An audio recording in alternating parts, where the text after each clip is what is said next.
Hello बच्चा party, स्वागत है आप सबका क्लास 10th यूनिवर्सल लर्निंग में। मैं हूं आपकी नम्रता मैम और आज हम जो अपना चैप्टर है उसको आगे बढ़ाते हुए हम देखेंगे रिफ्रैक्शन ऑफ लाइट, जो कि दूसरा फिनोमेना है हमारे लाइट का। चलिए देख लेते हैं रिफ्रैक्शन ऑफ लाइट होता क्या है। चलिए देखिए, the change in direction of light when it passes from one medium to another obliquely is called refraction of light। इस डेफिनेशन का मीनिंग क्या है? कभी चलो एग्जांपल लेते हैं, उसके बाद समझते हैं। कभी आपने नोटिस किया है कुछ इस तरीके से कि एक ग्लास है, उस ग्लास में नींबू डाल दे अगर हम लोग, तो नींबू का जो साइज है पानी के अंदर वो अलग दिखता है और वो जो पानी से बाहर पार्ट है वो छोटा दिखता है, कुछ इस तरीके से दिखता है। या फिर पेंसिल को अगर हम लोग एक कांच के ग्लास में पानी ले और पेंसिल को उसमें हम डाल दे, तो किस तरीके से जो हमारी पेंसिल है वो ऐसा लगता है कि अगर पेंसिल इधर से आ रही है तो वो बैंड होके इधर की तरफ चली गई है, यानी कि थोड़ा सा बैंड हो गई है। ऐसा क्यों हुआ? वो हुआ रिफ्रैक्शन ऑफ लाइट से। क्या होता है कि जैसे कि इसमें दो मीडियम होते हैं। सबसे पहले ये बताऊं, इसमें दो मीडियम होते हैं हमारे। जैसे कि अगर हम ग्लास, पानी के जो ग्लास है उसकी बात करते हैं, अब वहां पे क्या है, नीचे तो है वाटर और ऊपर क्या है, एयर। जब हमने उसमें क्या डाला था, अपनी पेंसिल डाली थी, तो जब पेंसिल एयर में थी यानी वहां पे मीडियम दूसरा था। जब पेंसिल वाटर के अंदर आई तो वहां पे मीडियम दूसरा था। जब दो मीडियम होते हैं और लाइट ट्रैवल करती है हम दो मीडियम से, तो क्या होता है उस केस में जो हमारी लाइट होती है वो बैंड कर जाती है। जैसे कि अगर मान लो लाइट इधर से आ रही है, जो कि हम जिसको क्या कहेंगे, इंसिडेंट रे, जब आ रही है तो वो क्या करेगी, वो यहां से एक नॉर्मल रे जाएगी। क्लियर? ये हमें पता है कि हाँ एक नॉर्मल ड्रॉ होता है ना। अब ये जो लाइट आ रही है वो क्या करेगी, वो मुड़ जाएगी। ये पहले तो क्या हो रहा था रिफ्रैक्शन में, वो वापस जा रही टकरा के, यहाँ पे क्या होगा, लाइट आएगी और वो बैंड हो जाएगी। क्या होगी? बैंड हो जाएगी। इसको हम बोलते हैं रिफ्रैक्शन ऑफ लाइट। क्लियर? अब ये जो नॉर्मल और इंसिडेंट रे के बीच में जो एंगल बना उसे हम बोलते हैं एंगल ऑफ इंसिडेंट, और जो हमारा रिफ्रैक्शन और नॉर्मल के बीच में बना उसे हम कहते हैं एंगल ऑफ रिफ्रैक्शन। क्लियर? जब लाइट की बेंडिंग हो जाए एक मीडियम से दूसरे मीडियम में जब हम जाते हैं तो उसे हम लोग कहते हैं रिफ्रैक्शन ऑफ लाइट। क्लियर? अब मीडियम कैसे होगा? मीडियम कौन सा चूज करेंगे? Transparent medium. ट्रांसपेरेंट मीडियम ही होना चाहिए आपका। जैसे कि मैंने आपको बताया एयर से फिर पानी के अंदर गया, या फिर ग्लास हो गया, ग्लास से आप पास करो लाइट आपकी बैंड हुई दिखेगी, है ना। ओके चलो, ये हमने समझ लिया रिफ्रैक्शन ऑफ लाइट। अब इसके लॉ ऑफ रिफ्रैक्शन समझते हैं कि रिफ्रैक्शन के लॉस क्या क्या है। पहला लॉ तो इसका एज इट इज वही है जो कि हम रिफ्लेक्शन में पढ़ रहे थे। पहला लॉ क्या कह रहा था रिफ्लेक्शन का, कि जो इंसिडेंट रे है, नॉर्मल रे है और हमारी जो रिफ्रैक्शन रे है, देखो जो हमारी इंसिडेंट रे है, रिफ्रैक्टेड रे है और जो हमारी नॉर्मल है, ये सारे के सारे कहाँ लाई करेंगे? सेम प्लेन पे लाई करेंगे at the point of incidence. ठीक है? पॉइंट ऑफ इंसिडेंस पे सारे के सारे सेम प्लेन पे लाई करेंगे। सेकेंड रूल इसका डिफरेंट है। वो क्या कहता है, पहले जो रिफ्रैक्शन था वो आपको थोड़ा सा याद दिला देती हूँ, उसमें क्या था, एंगल ऑफ इंसिडेंट और एंगल ऑफ रिफ्लेक्शन इक्वल होते थे। लेकिन रिफ्रैक्शन के केस में क्या होता है, जो हमारा एंगल ऑफ इंसिडेंस होता है और जो एंगल ऑफ रिफ्रैक्शन होता है, मान लो इंसिडेंस है 30 डिग्री और रिफ्लेक्शन है 45 डिग्री, तो इन दोनों को जब हम साइन में लेते हैं, यानी साइन आई, यहाँ पे साइन 30 डिग्री हो जाएगा और ये साइन आर, यानी साइन आर की वैल्यू मैंने क्या कही थी 45 हो जाएगा, तो साइन 45 डिग्री। जब इन दोनों की वैल्यू आप पुट करोगे तो हमें एक कांस्टेंट टर्म मिलेगी। कांस्टेंट टर्म का मतलब क्या हो गया कि हमें एक ऐसी वैल्यू मिलेगी जिसको हम चेंज नहीं कर सकते, कोई नंबर फॉर्म में हमें मिलेगा। ठीक है? जैसे कि 2, 3, 4, 5, 0.7 कुछ ऐसे नंबर्स मिलेंगे, उनको हम कांस्टेंट कहते हैं। Clear?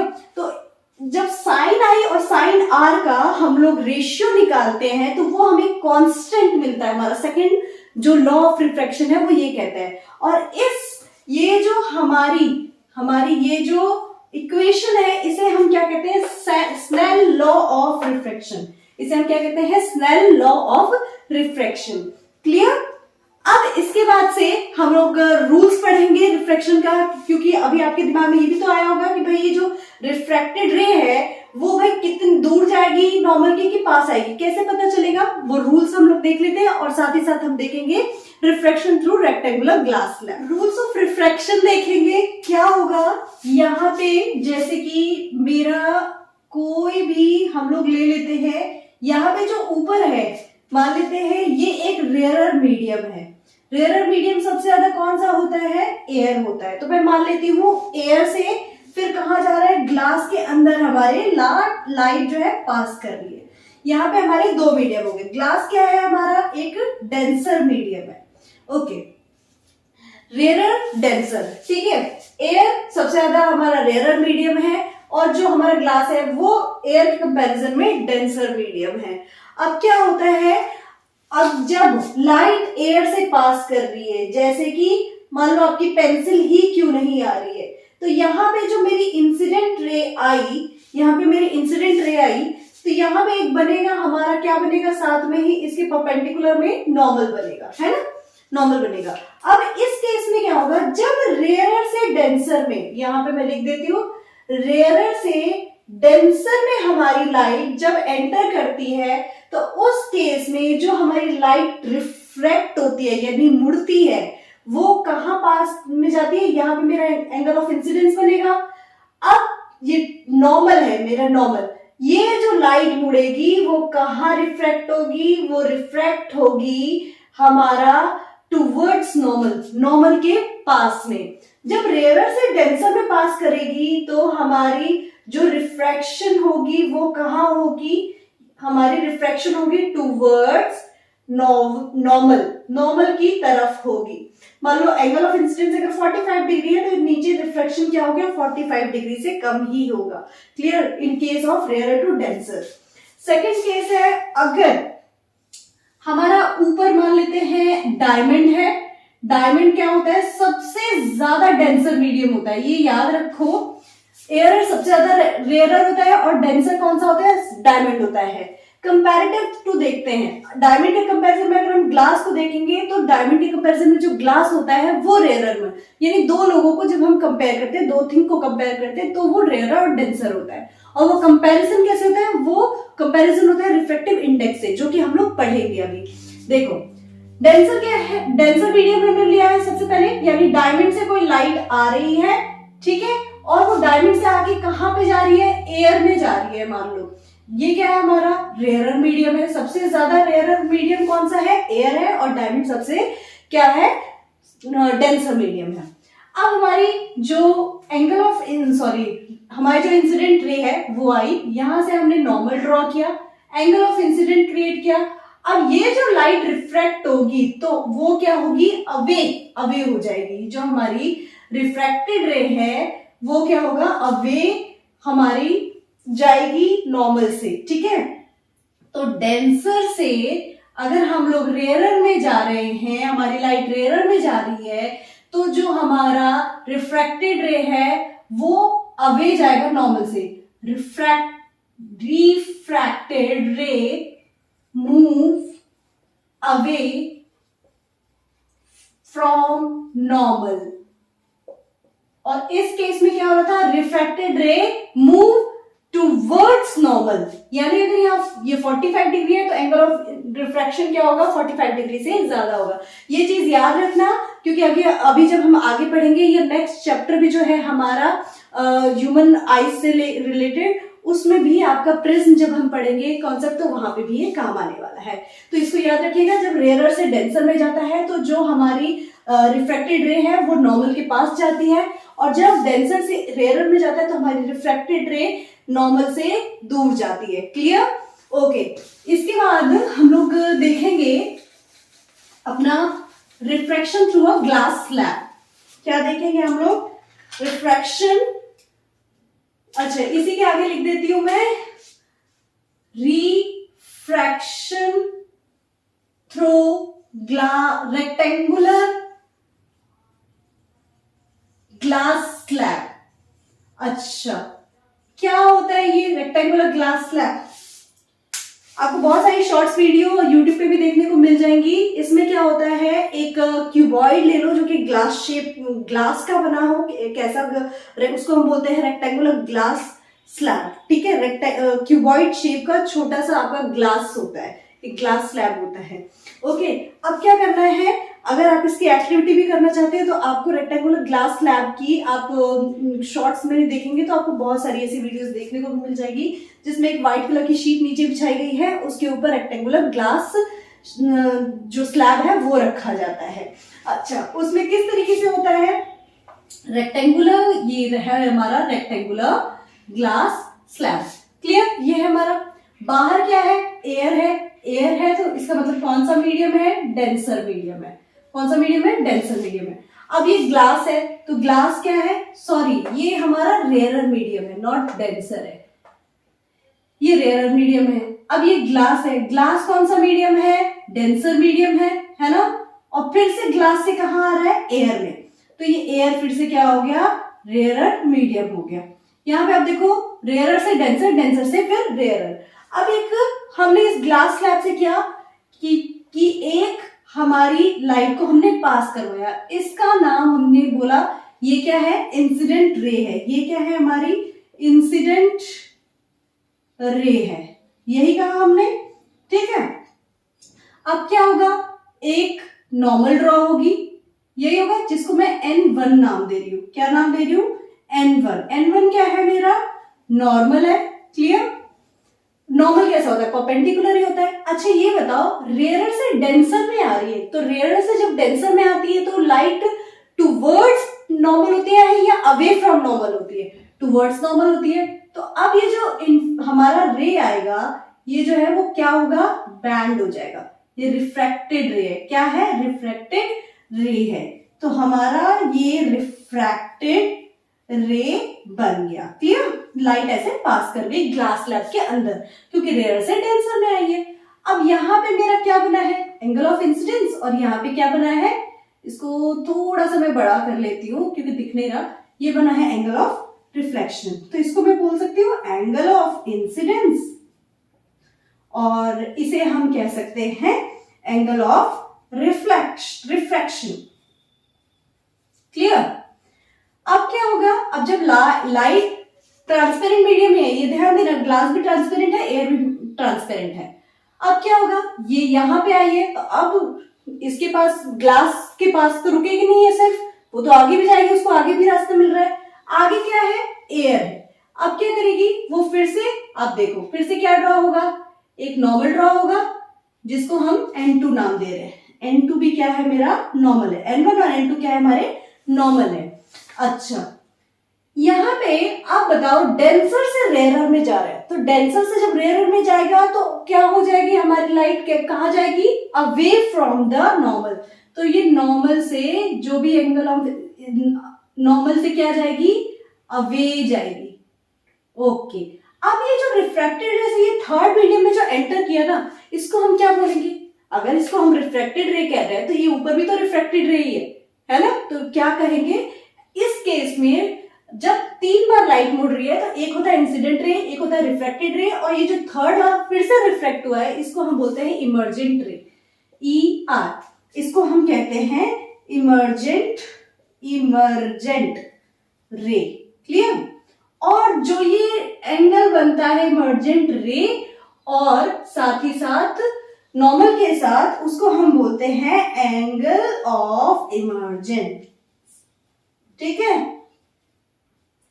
Angle of emergence. Okay, अच्छा, ये जो नॉर्मल मेरा ये इंसिडेंट रे आ रहा था ना, जब मैं इसको आगे सीधा मैं खींचती हूं आगे की साइड में, तो व्हाट यू विल नोटिस, आपको ये नोटिस होगा कि ये जो रे है इंसिडेंट रे, जब मैं इसको आगे की तरफ खींचती हूँ तो इमर्जेंट रे और ये इंसिडेंट रे ये एक दूसरे के पैरेलल चलना शुरू कर देंगी। ये एक दूसरे के क्या चलना शुरू कर देंगी, पैरेलल चलना शुरू कर देंगी, इमर्जेंट रे और incident ray.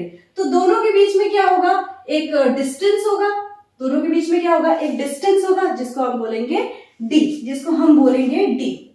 d is the lateral displacement, lateral displacement. अब लेटरल डिस्प्लेसमेंट यानी ये चीजें किस पे डिपेंड करती है, ये फर्दर आपकी हायर क्लासेस में है कि भाई एंगल ऑफ इंसिडेंट पे डिपेंड करती है, वेवलेंथ पे डिपेंड करती है, लेकिन ये अभी आपको नहीं पढ़ना है। बस मीनिंग समझ लीजिए कि भाई जो इंसिडेंट रे को अगर हम आगे की तरफ ड्रॉ कर रहे हैं तो वो हमेशा इमर्जेंट रे के पैरेलल होगी। क्लियर? दोनों की दोनों पैरेलल होंगी ग्लास स्लैब के अंदर, ये हमने बता दिया। दोनों के बीच का डिस्टेंस चाहे हम कितना भी आगे मूव करें वो सेम होगा क्योंकि ये पैरेलल है, तो इसको हम कहते हैं लेटरल डिस्प्लेसमेंट। क्लियर? इसको हम कहते हैं लेटरल डिस्प्लेसमेंट। होपफुली ये पूरा आपको यहाँ पे refraction through a rectangular slab समझ में आ चुका है कि भाई इंसिडेंट रे से रिफ्रैक्टेड रे से इमर्जेंट रे बनेगी। ठीक है, इसको इमर्जेंट एंगल ऑफ इमर्जेंट बोलेंगे। क्लियर? अब इसके बाद से हम लोग refraction through rectangular glass slab के बाद से हम पढ़ेंगे रिफ्रैक्टिव इंडेक्स। रिफ्रैक्टिव इंडेक्स क्या होता है? It is a ratio of speed of light in two media. अच्छा चलो, इससे पहले ना एक क्वेश्चन है हमारे पास कि जो रिफ्रैक्शन होती है वो होती ही क्यों है, यानी एक मीडियम से जब लाइट आती है तो और वो दूसरे मीडियम में जब एंटर करती है तो वो बैंड आखिर होती ही क्यों है? Why does this happen?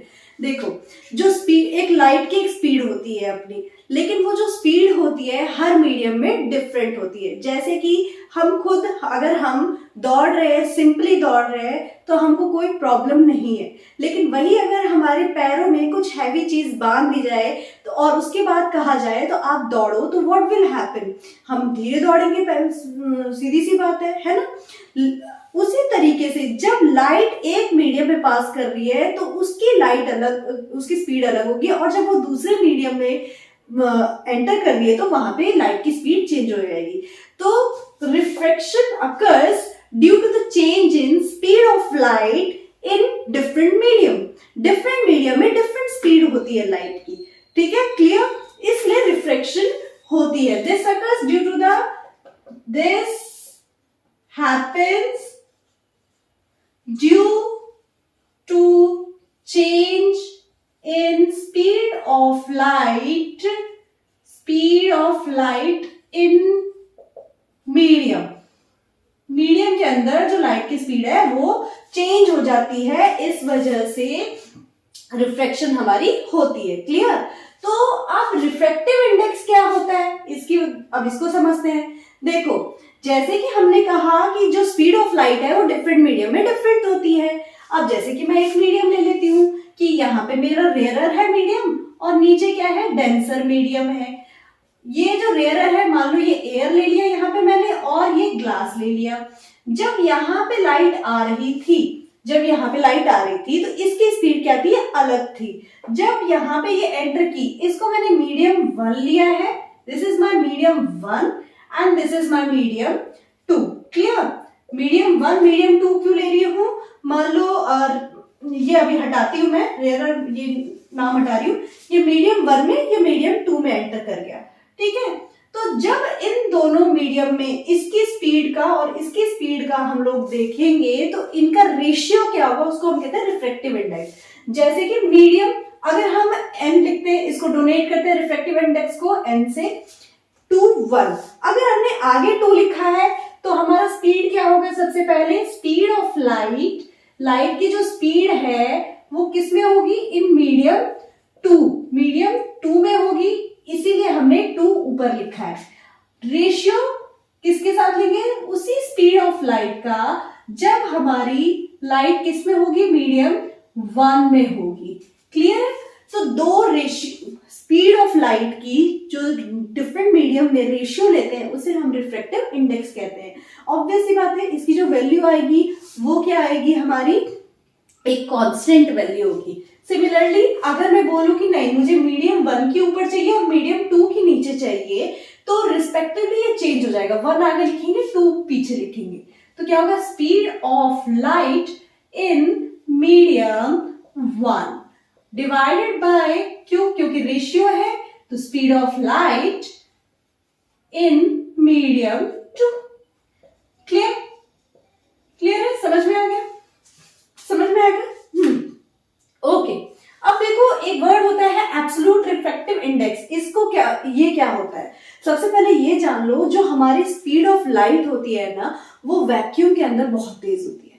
वो क्या होती है? स्पीड ऑफ लाइट वैक्यूम के अंदर बहुत मतलब बहुत तेजी से मूव करती है, क्योंकि उसको कोई ऑब्स्टेकल वाले पार्टिकल्स मिलते ही नहीं है, तो वहां पे उसकी स्पीड क्या होती है, ऑटोमेटिकली बहुत ही तेज मिलती है वहां पे। अब चलो देखते हैं इसको। पहले देखो एब्सोल्यूट रिफ्रैक्टिव इंडेक्स, इसको डोनेट करते हैं एनएम से।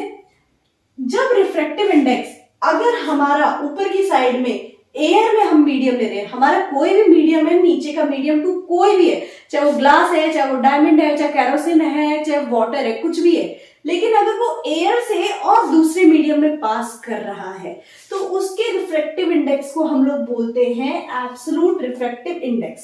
क्या कहते हैं, absolute refractive index. Speed of light air में हम लोग लिखते हैं सी, स्मॉल सी, जबकि किसी मीडियम में हम लिखते हैं म्यू। ये म्यू का साइन है, इसको ऐसे बनाते हैं जो हमने 9th में पढ़ा था। क्लियर। सिंपली जो रिफ्रैक्टिव एब्सोल्यूट रिफ्रैक्टिव इंडेक्स को हम लोग सिंपली रिफ्रैक्टिव इंडेक्स भी कहते हैं। आपके जो बुक है ना उसमें एक टेबल भी दिया हुआ है, उसमें क्या है कि आपने देखा होगा कि जो वैल्यूज हैं वाटर की, रिफ्रैक्टिव इंडेक्स की वैल्यू क्या दे रखी है। जैसे वाटर की अगर ले लूं तो NW का मतलब क्या है, रिफ्रैक्टिव इंडेक्स ऑफ वाटर, इसको बोलेंगे रिफ्रैक्टिव इंडेक्स ऑफ वाटर। तो इसका आंसर क्या दे रखा है उन्होंने, अगर आप बुक में देखोगे चेक करोगे तो आंसर कुछ होगा 1.33। क्लियर। अब जबकि एयर में देखोगे तो एयर की कैसे लिखेंगे हम लोग, वैसे एयर की तो C लिखते हैं स्पीड ऑफ लाइट, लेकिन ये हम लिखेंगे कैसे 1.0003, ये है हमारी refractive index of air.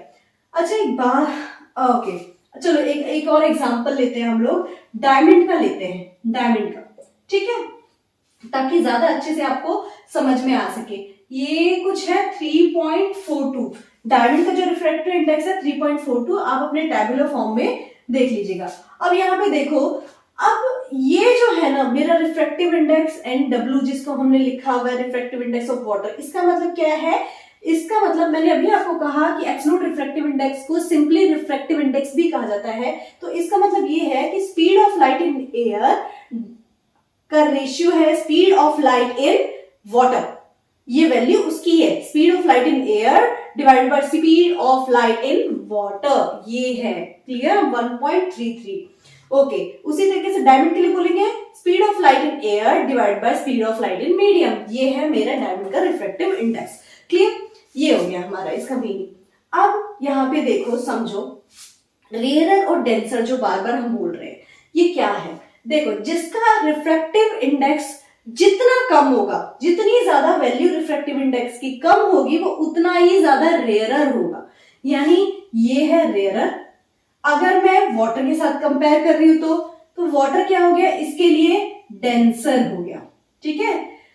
Air क्या हो गया, रेयरर हो गया, वाटर क्या हो गया, डेंसर हो गया। लेकिन now I want to compare these two, तो इस केस में डायमंड क्या है मेरा, डेंसर हो गया, और जो वाटर है मेरा रेयरर हो गया। क्लियर, अब समझ में आ गया। जिसका रिफ्रैक्टिव इंडेक्स जितना कम, और दो लोगों को, जब दो मीडियम्स को हम कंपेयर कर रहे हैं तो वहां पे हमारा रेयरर और डेंसर, हम एक को नहीं बोल सकते हर केस में कि भाई हमेशा वाटर डेंसर ही रहेगा या हमेशा वाटर रेयरर, नहीं, हम कंपेयर किसके साथ कर रहे हैं वो डिपेंड करता है। क्लियर, ये बस याद रखना, जिसका रिफ्रैक्टिव इंडेक्स जितना कम उतना ज्यादा वो रेयरर है, ठीक है। और सबसे ज्यादा जिसको माना जाता है वो है डायमंड। डायमंड को सबसे ज्यादा क्या माना जाता है, आपका डेंसर माना जाता है, और एयर को क्या माना जाता है, सबसे ज्यादा रेयरर माना जाता है। क्लियर, कोई भी चीज अब एनवायरमेंट में देखिए तो वो रेयरर से ही एंटर करती है, यानी एयर से ही एंटर करती है, चाहे हम कोई भी एग्जांपल्स देख लें। क्लियर। अच्छा, एक क्वेश्चन यहाँ आपका रह गया है कि why refraction does not, when refraction does not occurs, यानी कि देखो, जब रिफ्रैक्शन हम कब, किन दो केसेस में रिफ्रैक्शन हो ही नहीं सकता, किन दो केसेस में रिफ्रैक्शन हो ही नहीं सकता। दो केसेस हैं, देखो, एक तो जब एंगल ऑफ इंसिडेंस हमारा 0 हो, जैसे कि ये मेरा नॉर्मल ड्रॉ होगा। क्लियर, अगर वो सीधा आ रहा है तो इट मींस क्या है, वो एंगल ऑफ इंसिडेंस कुछ तो बना रहा है, लेकिन ये नॉर्मल के ऊपर ही एग्जैक्टली मेरा इंसिडेंट रे गिर रहा है, तो ये क्या होगा, ये सीधा ही चला जाएगा, रिफ्रैक्टेड रे भी सीधा ही चला जाएगा, यानी हमारा जो एंगल ऑफ रिफ्रैक्शन है वो भी क्या होगा, 0 डिग्री ही होगा। यानी कि अगर जब मेरी जो अगर मेरी बैंड हुई ही नहीं लाइट, जब लाइट ही नहीं बैंड हुई तो उसमें रिफ्लेक्शन कैसे बोल सकती हूँ, वो तो सिंपली पास कर गई उससे। तो यानी कि जब एंगल ऑफ इंसिडेंस और एंगल ऑफ रिफ्रैक्शन 0 डिग्री होगा तो उस केस में मेरा रिफ्लेक्शन पॉसिबल ही नहीं है, क्योंकि वो बैंड ही नहीं हुई तो रिफ्लेक्शन काहे की, है ना। दूसरा केस, मान लो ऊपर मेरा जो डेंसिटी है वो 2.5 की है रिफ्रैक्टिव इंडेक्स, और नीचे भी जो रिफ्रैक्टिव इंडेक्स है वो भी 2.5 का है। जब मीडियम ही नहीं चेंज हुआ, देखो दूसरी कंडीशन क्या चाहिए थी कि 2 डिफरेंट मीडियम चाहिए। जब दोनों का रिफ्रैक्टिव इंडेक्स सेम है, रिफ्रैक्टिव इंडेक्स सेम है यानी कि मीडियम भी दोनों क्या है, लगभग सेम ही है। दोनों का मीडियम हो सकता है डिफरेंट हो, लेकिन रिफ्रैक्टिव इंडेक्स सेम है। तो उस केस में क्या होगा, तब भी मेरा अगर ये ऐसे आ रही है ना तो कोई बैंड नहीं होगा, वो ऐसी जाएगी। वो क्या है, ऐसी आ रही है तो ऐसी चली जाएगी। तो यहाँ पे भी कोई बैंडिंग देखने को नहीं मिलती है। तो देयर आर 2 केसेस, जब मेरा एंगल ऑफ इंसिडेंस और एंगल ऑफ रिफ्रैक्शन 0 डिग्री होगा, और साथ ही साथ जब मेरे रिफ्रैक्टिव इंडेक्स दोनों मीडियम्स का सेम होगा तो वहां पे हमारा रिफ्रैक्शन देखने को नहीं मिलेगा। क्लियर, ये क्वेश्चन अगर आपका आता है तो होपफुली यू विल आंसर। चलो यहाँ अब इसके बाद से हम जो पढ़ने जा रहे हैं, नेक्स्ट पढ़ेंगे हम लोग अपना रिफ्रैक्शन थ्रू स्फेरिकल लेंसेज के थ्रू।